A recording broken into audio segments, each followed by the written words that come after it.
Hello my dear student, हम JEE PYQ discuss कर रहे हैं। ये जेई मेन 2023 का क्वेश्चन है। क्वेश्चन में हमसे बोला गया है a proton with a kinetic energy of 2 electron volt move into a region of uniform magnetic field of magnitude pi by 2 into 10⁻³ Tesla.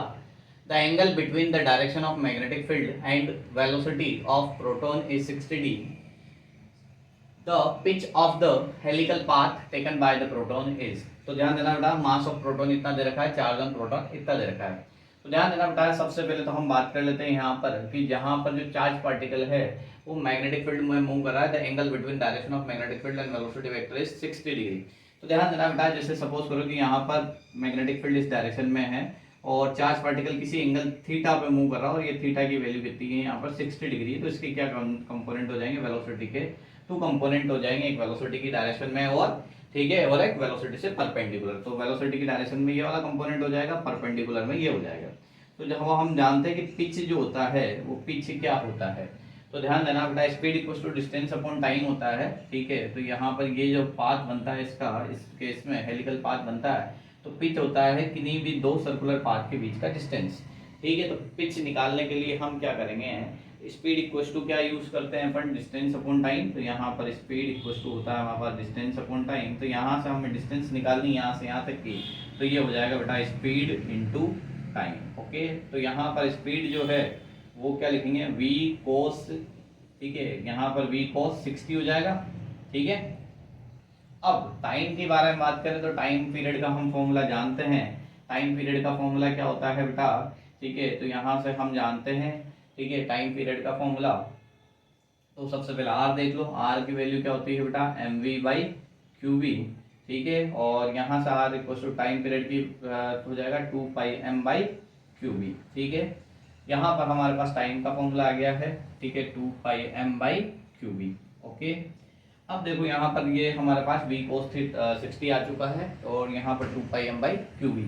ये हमें पता होना चाहिए, जब भी कभी कोई सर्कुलर पाथ पे मोशन करता है उसका जो फॉर्मूला होता है, उसका जो टाइम पीरियड है वो क्या हो जाता है, 2πm बाई क्यू वी। अब देखो यहाँ से v निकालने की जरूरत है हमें। अगर v और मिल जाएगा तो सारी वैल्यू हम यहाँ पुट कर देंगे तो हमें पिच की वैल्यू मिल जाएगी। अब v के लिए हमें क्या इन्फॉर्मेशन दे रखी, इन्होंने काइनेटिक एनर्जी के बारे में दे रखी। काइनेटिक एनर्जी का फॉर्मूला हमारे पास क्या होता है, half m v square. Kinetic energy का फॉर्मूला क्या होता है, हाफ एम वी स्क्वायर। तो काइनेटिक एनर्जी कितनी दे रखी बेटा, 2 इलेक्ट्रॉन वोल्ट। ठीक है, 2 इलेक्ट्रॉन वोल्ट दे रखा है, तो यहाँ पर रख देंगे हम 2 इलेक्ट्रॉन वोल्ट और यहाँ पर ये हो जाएगा 1/2। मास, मास कितना दे रखा है इन्होंने, ठीक है, मास हमें दे रखा है इन्होंने, mass of proton 1.6 into 10⁻⁻27 into v square. Okay, तो ये हो जाएगा, यहाँ से हम क्या कर सकते हैं, ये हो जाएगा 4/1.6 इंटू 10⁻⁻27, ये रूट में आ जाएगा, ये वी की वैल्यू हो जाएगी। ठीक है, अब ऐसा करते हैं, यहाँ पर अपन ने ये जो 2 रखा है इसको इलेक्ट्रॉन वोल्ट में रखा है, इसको भी जूल में कन्वर्ट कर लेते हैं। ये इलेक्ट्रॉन वोल्ट में दिया हुआ था, तो इलेक्ट्रॉन वोल्ट को जूल में कन्वर्ट करने के लिए हम 1.6 इंटू 10⁻, ठीक है, -19 से और मल्टीप्लाई कर देंगे, क्योंकि ये होता है बेटा, ठीक है, 1 इलेक्ट्रॉन वोल्ट जो होता है वो 1 इलेक्ट्रॉन वोल्ट होता है 1.6 इंटू 10⁻⁻19 के इक्वल। ठीक है, ये टाइम आ जाएगा जूल में। ठीक, तो यहाँ से ये वेलोसिटी की वैल्यू बन चुकी है। अब यहाँ सारी वैल्यू पुट करते हैं, तो यहाँ से हम पिच रख रहे हैं, पिच की जो v की जगह तो ये रखेंगे पूरा, तो देखो ये पूरा 16 हो सकता है, 1.6 से 1.6 कैंसिल आउट हो जाएगा, 4 बाहर निकालोगे तो 2 आ जाएगा, यहाँ 27 ऊपर जाएगा, पॉजिटिव में हो जाएगा। ठीक है, तो यहाँ 8 आ जाएगी, तो 8 मतलब 10 कितना हो जाएगा, प्लस का 8, तो ये बाहर निकलने के बाद कितना हो जाएगा, 4। ये हमारे पास वेलोसिटी की वैल्यू निकल के आ गई, 2 इंटू 10⁴। ठीक है, cos 60 बोले तो sin 30 के इक्वल बोले तो 1/2, यहाँ पर हो जाएगा 2। ठीक है, यहाँ पाई रहने दो, ठीक है, पाई हो गया। अब बात कर लेते हैं यहाँ पर किसकी, ठीक है, 2πm बाई क्यू भी था हमारे पास यहाँ पर।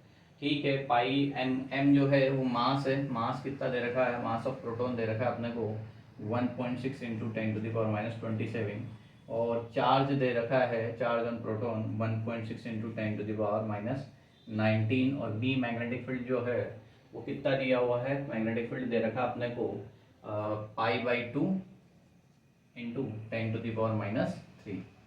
ठीक है, ये हमें वैल्यूज गिवन है।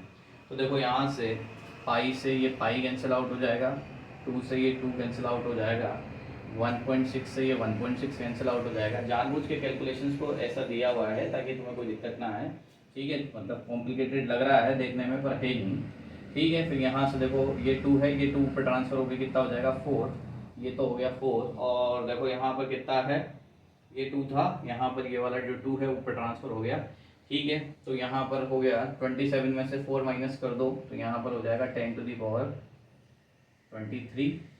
अच्छा 19 और 3 कितना हो जाएगा हमारे पास 22, तो ये हो जाएगा हमारे पास 10 की पावर 22, वो भी पॉजिटिव में चला जाएगा।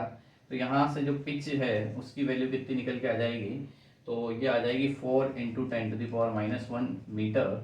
मतलब हम यहाँ से क्या बोल सकते हैं, यहाँ से हम बोल सकते हैं 40 सेंटीमीटर। मीटर सेंटीमीटर को सेंटीमीटर में कन्वर्ट करेंगे तो 40 सेंटीमीटर।